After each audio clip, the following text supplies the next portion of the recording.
আমি নওয়াজের চাচা, নরেশ্বর আমার চাচা, ওনার মেজ ভাইয়ের ছেলে আমি।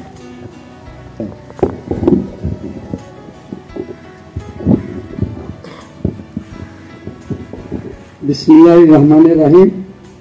আমি এই গ্রামের সন্তান, আমার নাম রুহুল আমিন সেলিম। আমি আপনাদেরকে সুস্বাগতম জানাই আমাদের গ্রামে আসার জন্য। পাশাপাশি যে উদ্যোগ নিয়েছে এটা যেন বজায় থাকে এই অনুরোধ করে আমি আমার বক্তব্য শেষ করছি। আসসালামু আলাইকুম, আমার নাম নাইম আহমেদ, আমি জহিরমঞ্জিল একজন সদস্য। আমার নাম নাশেদ আহমেদ, নওয়াজের সামনে আমার দাদার ছোট ভাই, ওনাকে আমি মাস্টার বলে ডাকতাম। আমি এই ফ্যামিলির একজন মেম্বার।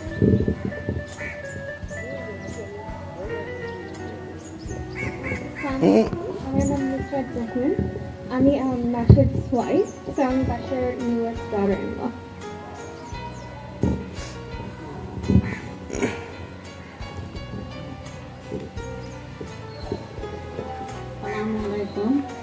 আমার নাম রাশিদা হক লিপি, আমি এই বাসার বউ। নওয়াজ আহমেদ আমার ছোট চাচা শ্বশুর। আমি নাইমা হক, আমি অধ্যাপনা করেছি গ্রাফিক ডিজাইন ডিপার্টমেন্টে। আমি এ বাড়ির ছোট কি বলবো আমার ছোট কাকার মানে নওয়াজ আহমেদ আমার ছোট কাকা। আসসালামু আলাইকুম, আমি শায়লা, এই জহিরমঞ্জিলের সবচেয়ে ছোট বউ। Thank you. আমি আনিসুর রহমান, আমি বিএনসিসির একজন সদস্য। গাছপালা এগুলো ভালোবাসি, তাই Bangladesh council for nature conservation মৃত্যুঞ্জয়ের সঙ্গে আমরা একসঙ্গে একটা সংগঠন গড়ে তোলার চেষ্টা করছি। গতভাবে আমি পুলিশ ডিপার্টমেন্টে চাকরি করতাম, এডিশনাল আইজি হিসেবে 2021 সালে রিটায়ার করেছি। ধন্যবাদ।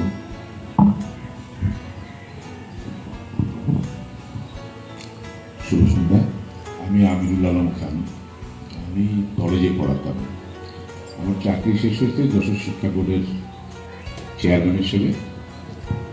আর একসময় আমি প্রথম আলোতে সমকালে কিছু লেখালেখি করতাম, আমার বিষয়বস্তু ছিল প্রকৃতি।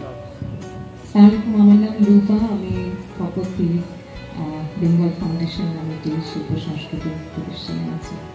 আসসালামু আলাইকুম, আমি Sadia Sultana, founder of rural agro foundation, হারিয়ে যাওয়া প্রকৃতি সংরক্ষণে এবং কৃষি নিয়ে কাজ করি। নওয়াজের ভাই স্মরণে তার যে জন্মস্থান, এখানে তিনি জন্মগ্রহণ করেছিলেন এই মানিকগঞ্জের এই প্রত্যন্ত গ্রামে পারিল নওয়াজান 1935 সালে।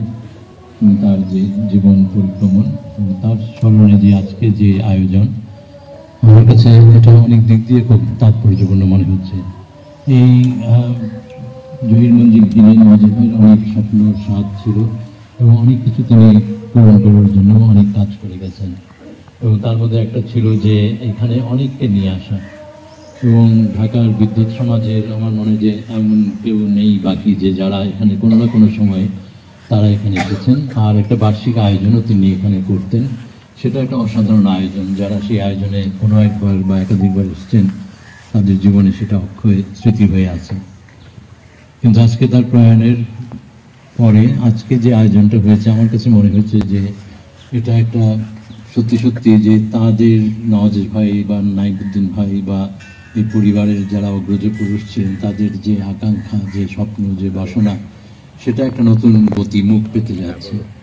একটা তো ইট কাঠের যে স্থাপনা এখানে, সেটাও খুব জরুরি বিষয়, যে সেই 1893 সালে বোধহয় এটার প্রতিষ্ঠা, এবং সেটাকে এই চুনসুরকির এই পুরনো সাবেকি দালানগুলো প্রায় ভগ্নদশা হয়ে গিয়েছিল। আমরাও যখন আসতাম সবগুলো ঘর অনেক সময় ব্যবহারের উপযুক্তও ছিল না, কিন্তু আন্তরিকতা বা ঔদার্যের কোনো অভাব ছিল না। তো সেটা সংস্কার করাটা খুব দরকার ছিল।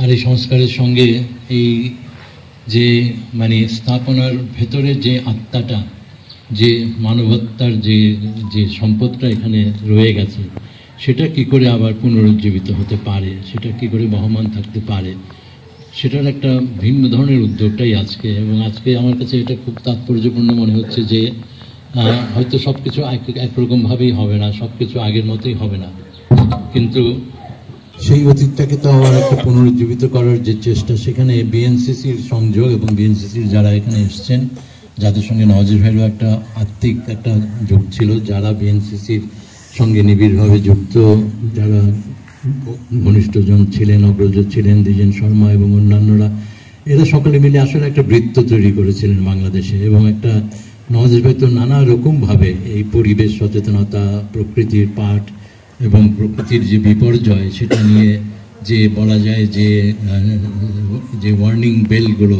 তিনি তার লেখালেখিতে, তার কাজে অনেকভাবে করে গেছেন। তো আজকে তাকে স্মরণ করার সঙ্গে সঙ্গে বিএনসিসির এই সংযুক্তি আমার কাছে মনে হয়েছে যে এই যে পরিসরটাকে খুব সুন্দর একটা সবুজ বলা যায়, যে বলে অ্যান অ্যাকার অফ গ্রিন গ্রাস, যে আমাদের যে ধূসর জীবনে একটা সবুজের একটা বদ্বীপ যেন তৈরি হলো, একটা মরুদ্যান তৈরি হলো আমাদের।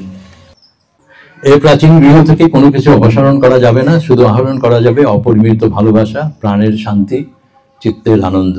তো আমরা যখন নানা রকম আলোচনা করছিলাম, তখন মনে হচ্ছিল যে শান্তিনিকেতনে যে দেবেন্দ্রনাথ ঠাকুরের যে উপাসনার যে জায়গাটা ছিল শালবনের মধ্যে, সেখানে তিনি যেটা লিখেছিলেন, সেখানে লিখেছিলেন উপনিষদের একটা বাণী, যে যে প্রাণের আরাম, প্রাণের আনন্দ, চিত্তের আরাম। তো ওই উপনিষদের বাণী আবার এখানে নওয়াজ ভাই যখন লিখছেন, তখন তার প্রতিফলন, আর সেটা থেকে উনি সবাইকে স্বাগত জানায়, সবাইকে আলোকিত করে, সবাইকে জীবনের পথ দেখায়। নওয়াজ ভাই চলে গেলেন, আর নাইবুদ্দিন ভাইও তার পিছু পিছু চলে গেলেন। অনেকটা মনে হয় যেন সুফি দরবেশের মতোই তারা মিলিয়ে গেলেন, কিন্তু রেখে গেছেন তাদের এই বাণী, তাদের এই স্থান। এটা আমরা রক্ষা করি, এটাই আমাদের আজকের প্রতিজ্ঞা হোক। ধন্যবাদ সবাইকে।